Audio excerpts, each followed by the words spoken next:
In this lesson, let's visualize how the different layers that we've studied are used to transmit data. And let's imagine again that we have a network with two different hosts that are sharing information.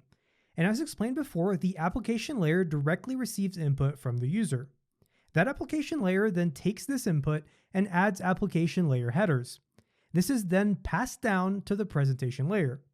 The presentation layer adds its own headers to the data that is then passed on to the session layer. Then the session layer adds its own headers that are passed down to the transport layer.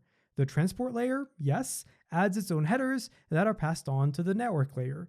Then that layer adds its own headers that are passed to the data link layer. And finally, those are passed to the physical layer. So right now, the package looks a little bit like this. And now the physical layer transmits the bits using the physical media, for example, an Ethernet cable or Wi-Fi. And now the information reaches the destination host on its physical layer, and the data works its way back up the stack.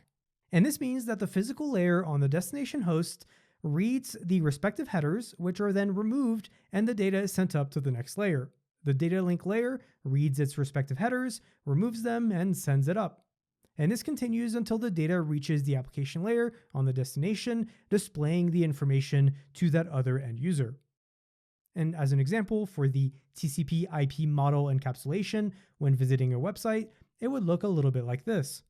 And that's what happens when you click on something on the internet, such as when you clicked on play for this video. So in a nutshell, that's how the different layers work together to transfer information. So now that we understand the basics of TCP/IP and what it looks like, we're ready to proceed to dive deeper into each layer. So go ahead and mark this lesson as complete, and I'll see you in the next.